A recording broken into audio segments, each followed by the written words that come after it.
G'day, ZiggyD here. The Path of Exile's player base is the most united I have ever seen. Unfortunately, it's over being very unhappy with the current state of the game, and developer Grinding Gear Games' initial response to their complaints. I wanted to give a summary overview as to what's going on and what people are upset about. Now, as this is more of a drama recap than actual content, I've opted to disable the monetization that I can, since I don't really want to feel incentivized to make drama content. Just in this case, it felt worth making a video to give people a summary as to what's going on and share some thoughts, as a game and a community that I love is in a pretty rough shape right now. So there's lots of topics to cover. Let's just start with the new expansion, Lake of Kalandra. The reveal for this new mirrored lake mechanic looked quite good. It promised a fun new system of build your own content that improved on some other similar systems we've had in the past. It also involved one of the more mysterious characters in Path of Exile's lore, Kalandra, for whom one of the rarest items the Mirror of Kalandra is named for. Quickly, players discovered that this new mechanic was not very rewarding. In fact, quite unrewarding compared to the state that most new content releases in. As such, when my permadeath character died in the lake yesterday, I felt a bit stupid because I died taking a big risk for the promise of very little return. This one was able to, maybe just the big bears were getting stuck. I got toxic bonked. Jesus. Now, while I like the overall design concept of the Lake of Kalandra, in addition to being unrewarding, it doesn't really introduce any new content either. And the much vaunted reveal of Kalandra has amounted to a bird lady taunting us a bit while we fight monsters. I had personally hoped for a bit more for Kalandra and a bit more new content out of this league mechanic. Now, an expansion league mechanic releasing in an unrewarding state is not that big of a deal on the grand scheme of things. Certainly, this has happened in the past and has been improved upon with patches following up. But it does mean that, in the current state of affairs, players can't really fall back on new expansion hype when other things in the game are currently upsetting them. So on to some of those other issues. Next up we have Archnemesis. This is the system that was introduced last expansion to revamp rare monsters. Archnemesis was initially an expansion mechanic that allowed you to build a bare workshop your own rare monsters. It featured a long list of different modifiers you could stack on a monster to make them stronger and add mechanics to them designed to kill you in many unpleasant ways. It had a pretty middling reception as an expansion mechanic because while it could be pretty rewarding in terms of loot, most of the Archnemesis modifiers were frustrating to deal with, a topic I've talked at on length in the past in podcasts and such. However, to keep things brief here now, we'll just say that these modifiers warped the gameplay around them quite a bit and frustrated players to a large degree. Thankfully, they were contained only to Archnemesis Build-A-Monster mechanic, which you could avoid if you wanted. It came as a bit of an unpleasant surprise then when right after the Archnemesis expansion, this new list of modifiers was added to every single rare monster in the game. On top of that, the rewards associated with these modifiers was removed. So we had very frustrating monsters that we could not avoid in every moment of the game, and they didn't drop any more loot than usual. Several patches were released to retune and remove some of the worst offenders of these Archnemesis modifiers, but many players continued to feel that the game as a whole had got worse with this new revamp to rare monsters, and it stayed this way for the rest of the league. This expansion, Archnemesis, got a little bit better again. There are fewer rare monsters now, so you have more space to deal with them, and some unique and actually pretty decent rewards were added to some of the rare monsters as drops. However, for many players, it still felt like all gameplay in Path of Exile is being warped around these Archnemesis modifiers. I think this contributes to the current levels of unhappiness because it feels a bit like, while Archnemesis is gradually being patched into a better and better state, it's still fundamentally unfun and unavoidably so. For myself personally, it's frustrating because I actually like the idea of Path of Exile having fewer, stronger, rare monsters that give out good rewards, which is the intention of Archnemesis. But this design is achieving that goal in a very unpleasant way. I could discuss the problems with Archnemesis design and better ways to achieve these goals all day, but for the sake of expediency, we'll leave it there for now.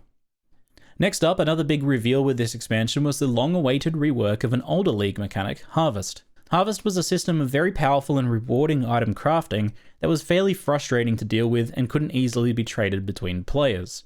You had to engage in risky, trust-based trading, often using third-party Discord groups to arrange these trades. The new rework promised to make harvest crafting mechanic fully tradable and potentially make it a lot nicer to engage with overall. People were hyped for this announcement, as the harvest crafting system was loved by many, but it has been steadily nerfed over time to the point where many gave up on it entirely. Finally, harvest was getting some love. The implementation matched the expectations, unfortunately, of the biggest skeptics in the community. The volume of crafting you are able to do after the revamp is heavily reduced to a tiny fraction of what you could do previously. And on top of that, many of the useful and powerful crafting options were removed.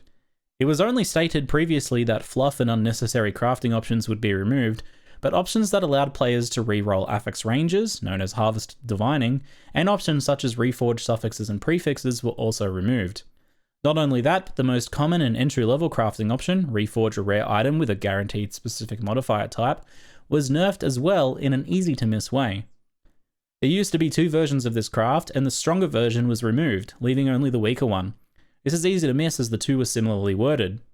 If I've lost you, suffice to say that what was hyped to be a really nice set of improvements to an older beloved crafting system turned out instead to be a very, very heavy-handed set of nerfs instead.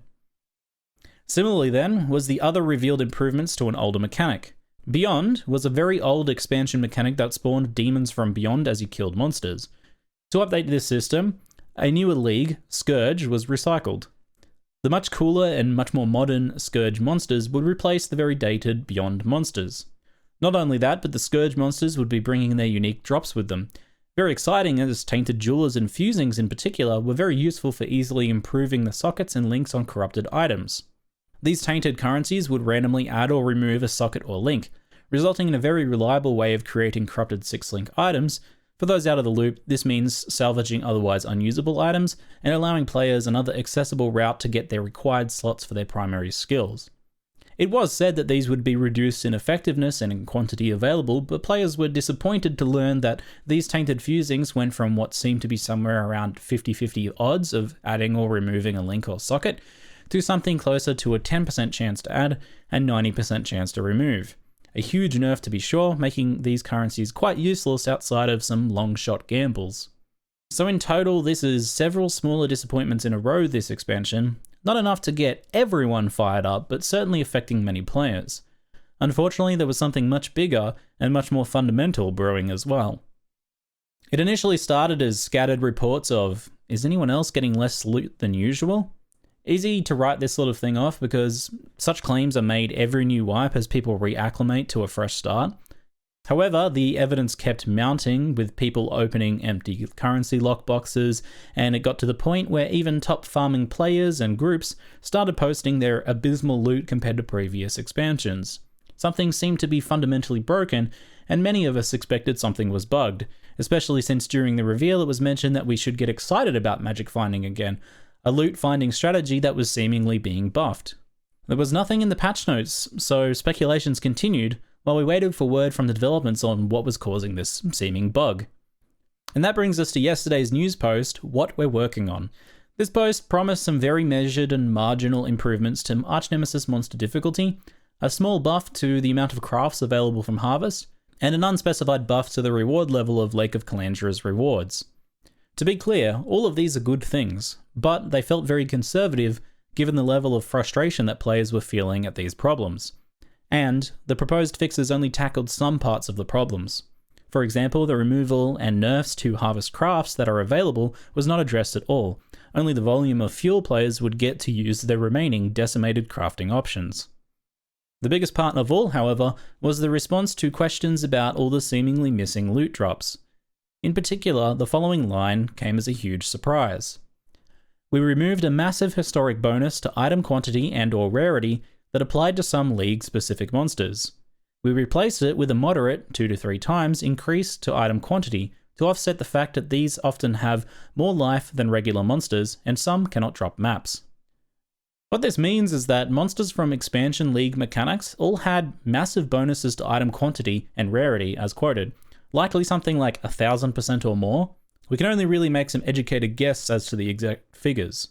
This hidden scaling to loot drops was removed and replaced with a 2 to 3 times multiplier quantity only.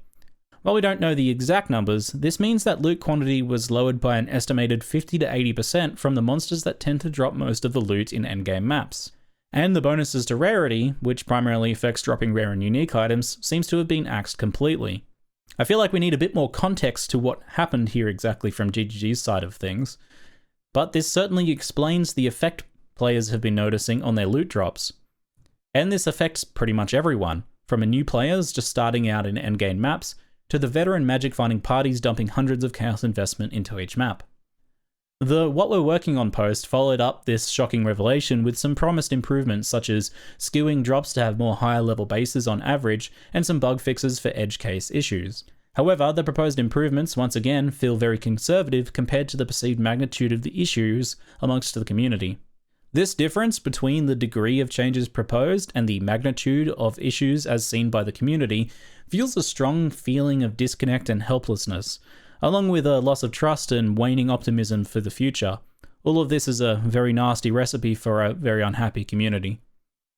This definitely took the wind out of my sails. I feel so fucking demotivated. What's the point of playing softcore trade if you can't juice? And what's the point of playing SSF if you can't craft gear? I don't know what to do. We'll likely be getting the first of the proposed improvements in a patch today and over the coming days. Hopefully these scale up to some much larger improvements, because right now, to say that a large amount of players are frustrated with the current response from grinding gear games is an understatement. I will say this, while it is important to get your thoughts out there in the hopes that the game that we all love is improved, it's okay and sometimes even a good idea to disengage from the game and the community afterwards if you're not getting from the game what you want to be getting from it, or if your mental health is being affected by being immersed in the negativity, as warranted as it may be. Look after yourselves, exiles, and be kind to each other, especially during times of high frustration like this. I hope this was a useful summary for some of you feeling a bit out of the loop. That's it for now. I'm ZiggyD, and thanks for watching.